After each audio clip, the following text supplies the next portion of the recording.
游戏厂商送了我一枚无法孵化的蛋以示奖励，气得我再也没有玩过这款游戏。直到某天我再次登录，看到一条巨龙化作英俊的异族少年出现在我面前，他恶狠狠地说：女人，你居然敢抛弃我！大学时候我玩了款仙侠游戏，叫《仙侠奇缘》，我没日没夜的上分，靠一身豪华装备拿了榜1，成为了最叱咤风云的女人。而我这么努力的原因，就是官方说榜1会奖励全服仅有一个的史诗级武器，而我恰巧是一枚收集癖患者，我玩过的游戏收集条全部都达到了100%，一想起即将拥有全服唯一一个武器，我就按耐不住自己的喜悦。赛季末结算的那天，我一大早就起来打开了游戏，结果打开背包时，心凉了半截，我的背包里只多出了一枚蛋，那蛋和普通鸡蛋没有任何区别，官方也没有给我任何解释，只说让我好好养着。我怀揣着1%的希望，傻乎乎的将蛋养了3个月，这蛋毫无进展，甚至没有破壳的迹象，呵呵，我笑了。我一个22岁大好青年，放着毕业论文不写，跑来在游戏里养个鸡蛋，能孵出来什么杀伤力100%的宠物小鸡？怒极之下，我直接将游戏卸载，神清气爽。逐渐的，我就把仙侠奇缘遗忘了，一直到现在，它的开发商即将倒闭，我爸力排众议投资了一笔，于是我成了仙侠奇缘老板的女儿。我轻挑眉，难道这就是传说中的时隔多年，我要把失去的都拿回来？我再次登录了仙侠奇缘，排行榜上我早就跌落神坛，成了路人甲，收藏条也仅仅到了57%，这让我浑身难受。我刚想把游戏退出来，就在此时，天空骤变，刹那间电闪雷鸣，山雨欲来，我目瞪口呆。多年过去，这特效做得愈发真实了。那是什么？我定眼望去，伴随着银蛇般流动的闪电，在暗黑色的云层中有什么东西在涌动着。忽然，一道金色点缀了黑夜长空，张牙舞爪的朝我奔来。操，那是一条巨龙，我简直对这个特效赞不绝口，太帅了！这龙怎么可以做得如此逼真？巨龙停在了我的面前，我甚至能感受到它喷洒吐出的龙息。等等，我为什么会在游戏里感受到龙的呼吸？这年头游戏都能4D 化了，我眼皮直跳，低下头看了看自己的手掌，又看了看四周，最后怔怔的摸着自己的脸颊。我靠，我好像穿越了！眼前浑身火红的巨龙发出阵阵龙鸣，声音大到我快耳聋。我捂着耳朵，紧闭着双眼，给自己催眠。这是梦，这是梦，这是梦。当我再次睁开眼睛的时候，眼前是一个长着娃娃脸的白发少年，浑身散发着热气。他张口，恶狠狠地说道：就是你这个始乱终弃的女人，把老子扔了！天呐，他37度的嘴怎么能说出如此冰冷的话啊？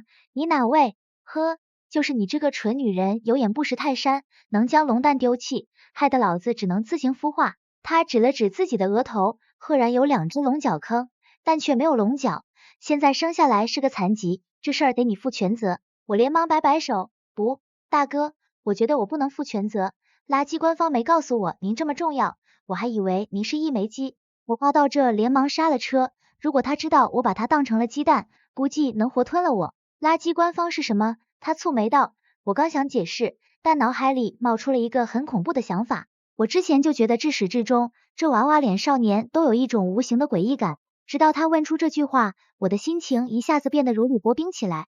这哪是 NPC 能问出来的发言啊？难道这龙还是一条有自我意识的龙？从小到大，我都是个有网瘾的中二少女，做梦都想穿越进游戏世界里，自成一方霸主。没想到有一天，这件事情居然真的发生了。但我向来接受能力都很彪悍，思考了片刻，就完全接受了眼前的现实。等到我回过神来，才发现我的双手正在捧着白发少年的娃娃脸。他也被我的大胆震惊了，一时间也没有反抗。我连忙抽回手，回想起那柔软的触感，太刺激了，我居然摸到真龙了。然后眼光瞥到了怒气冲冲的娃娃脸少年，我轻咳2声，拍着胸脯，真心实意的说道：我一定会对你负责的。负责个龙还能有什么难的？等我从游戏里出去后，氪金，给我龙大哥每天都换不同的稀有时装。没想到我的龙大哥听完这句话，意味深长的笑道：是吗？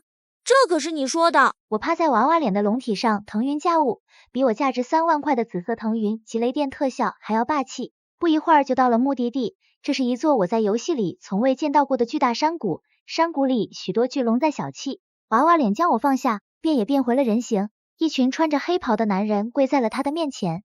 拜见少主。妈呀，游戏当年送我的蛋这么值钱，居然还是个龙族少主。娃娃脸仿佛透析了我的想法，轻哼一声，后悔吗？后悔也晚了，蠢女人。他拉着我穿过人群，走向了金碧辉煌的宫殿。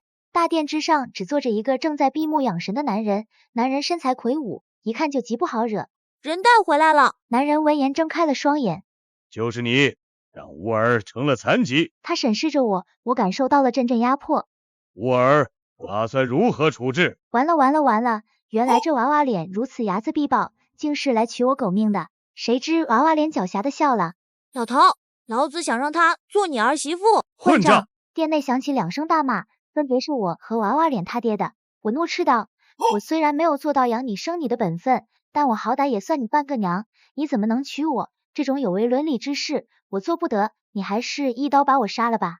娃娃脸嗤笑一声，指着龙王说道，半个娘，你问问他同不同意你做他媳妇儿。龙王喝道，孽畜，他只是个人类，你怎么同他在一起？娃娃脸不甘示弱，呵，你想让老子娶那只丑鸟，它可比那丑鸟好看数倍不止。人家叫凤凰，我们龙族与凤凰本就天作之合。去他的天作之合，老子偏要和这人类在一起。你去和那丑鸟退婚吧。孽畜石宇，你给我回来！等到我们出来，已经是半夜了。你就没有想问的？石宇看向我，我摇摇头，没有，我都听懂了。石宇饶有兴致地问道，哦，你都听懂什么了？你爹给你包办婚姻，你身为一条叛逆的不孝龙，为了气你爹，拉我过来做靶子。我说了一大堆现代名词，很显然，石宇这条蠢龙并没有听懂。总而言之就是，你不想娶凤凰，于是你就说要娶我。我反问道，你为什么会利用我呢？就是因为我比那只凤凰好看。他鄙夷着看向我，怎么可能？那凤凰是3界第一美人，你虽然算有几分姿色，可和她是完全不能比的。那你就是单纯的为了气你爹了。老子不喜欢那丑鸟，凭什么要与他在一起？他这话简直是说到我心坎里去了。在现实生活中，我爹为了商业联姻，给我定了个订婚对象，长得帅，家里有钱，学历又好，简直是新时代3好青年。我却不喜欢他，但没有办法，生在了这样的家庭，我除了接受联姻之外，别无选择。本来最后再上一次游戏祭奠青春，就要老老实实的完成结婚生子的任务，结果没想到眼前石宇的话倒是激励了我。你不喜欢凤凰，不同意与他成婚？我问道，那你为什么要骗你爹说与我在一起呢？莫非？我不怀好意的笑着，你对我一见钟情了？你这女人别自作多情了。本身我只是想逗他一下，但眼前的石宇脸刷的一下变得通红，仿佛被我说中心事一般。我可警告你哈，我好说歹说也算你也比你大个20来岁，我话还没说完，石宇用手堵上了我的嘴，别出声，那老巫婆来了。过了会儿，我就知道石宇说的老巫婆是谁了。只见一个长相艳丽的女人，脚踩着祥云，从天而降。她用她那中气十足的声音怒吼：“石宇，你这毛头小儿，给老娘滚出来！”我揣起了小手，乐着看热闹。石宇估计也是怕凤凰一把火将龙族老窝端了，于是硬着头皮走了出来。他将我护到身后，警惕地问道：“楚曦，那老龙应该跟你说过了，老子不喜欢你，不愿与你成婚。”楚曦指着我鼻子对石宇说道：“你对我说你有心上人，所以不愿娶我。我等了这么久，也没见你的心上人来找你过。后来你说你心上人死了，你要为他守寡，这才过去多久，就冒出来个人类，你竟然又爱上了个人类。”我听得惊呆了，我赶忙打住了楚曦的话语，谄笑道：“姐，这都是误会。其实……”我咽了口水，其实我是石宇的妈。楚曦震撼到半晌没蹦跶出一个字。我声情并茂地解释道：“是这样，楚姑娘，石宇还是没蛋的时候，我就在养着他，我每天吸收着日月精华，对他轻声细语，就是为了期待他破壳的那一天。只可惜天不遂人愿，我生了一场大病，也就无能照顾石宇了，这才把儿子又送回了他爹身边。”石宇面无表情地盯着我看，我却被他脸吓得汗毛竖起。我在这面无表情中竟然感受出了肃杀的气息，我使用了浑身上下所有的演技，勉强挤出了一滴泪。现在我回来了，就是为了弥补这几年来石宇未曾有的母爱。慢着，楚曦狐疑的视线在我们2人身上徘徊。所以你身为一个人类，生了一枚龙蛋，笑话，你当我3岁小孩哄？他说的没错。时，小龙崽子终于发话了，他有条不紊地对楚西说道：“老子确实是被这女人捡去养的。”他一字一顿的，目光却始终在我身上不曾下来。看吧，哈哈，我就说都是误会。我笑着打马哈，恨不得这修罗场赶紧过去。石宇本身就怨恨我将他养成了残疾龙，我还哪壶不开提哪壶，情商真是拿去喂狗了。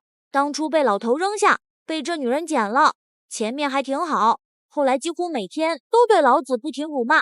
老子当时在蛋里就在想，如果破壳那天出来，一定要把这女人嘴巴撕碎。我从出生到现在没有如此想在原地立即消失过，原来石宇在蛋里就能听到我说话了啊！那岂不是那3个月他都知道，现在装死还来得及吗？石宇不知道想到哪件事了，轻笑一声，罢了，老子也不是小肚鸡肠的人，但既然你现在说负责，那你就得遵守诺言。他眸光一闪，勾起了嘴角。现在把他赶走，母亲大人！咯噔一声，好像是我的心脏它碎了。我心如死灰的冲着楚西说道：“是这样的，楚姑娘，你看我儿对你也没兴趣，咱们不提倡包办婚姻，强扭的瓜不甜，你说是不是这个道理？”你说的什么劳神子玩意儿？老娘一句都没听懂。瞧瞧这2人，一个自称老子，一个自称老娘，如此这般天作之合，石宇他爹诚不欺我。楚姑娘，我儿既然已经选择了守活寡，这年头痴情种已然是不多见了，我们应该尊重他的意志，对吗？楚西明显还是不甘心。可是我等了他这么多年。姐，这我就不得不鄙夷你一下了。石宇撑死才5岁，你就让他与你成婚，这在我们世界可是重罪，要蹲监狱一辈子的。后半句明显2人都没听懂，但听完前半句，石宇眉头一挑，他喃喃道：“这就是你的原因吗？”什么原因？我刚想问石宇，楚西却一脸不可思议的看我。你拿我们与你们人类的年龄看齐。我知道游戏里设定的神兽是进化飞速，基本上几岁就会化身成少年或成年模样，但楚西这意思莫非年龄设定也不同啊？那敢问石宇今年贵庚啊？石宇今年500岁，诞辰刚过。我莫名其妙认了个比自己大470多岁的儿子，怎么办？挺急的，在线等。这凤凰姑娘看起来是咋呼了点，却不是不讲理的人。靠着我的3寸不烂之舌，给楚西讲明白强扭的瓜不甜是何道理后，他一脸失望的离开了。我长舒了口气，这家伙比我大学参加辩论赛还要累。石宇笑得阴恻，做得不错嘛，母亲大人。让这比我大470多岁的老龙崽子叫我母亲，可算是折死我的寿了。我连忙打住，我说过会对你负责的，就一定会做到。你看，这楚西我给你也解决了，能证明我不会食言了吧？他转了转眼珠，不知道又想了什么鬼点子。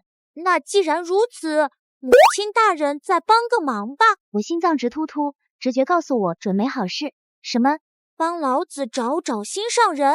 你不是说他死了？没死，活得好好的。他装得一脸惆怅。老子寻了他几百年，总算是闻到了他的气息，跑去见他。结果他对老子一点感觉都没有。强扭的瓜，一道眼刀闪过，我立马峰回路转，也能填带路，我去说服他。好大儿，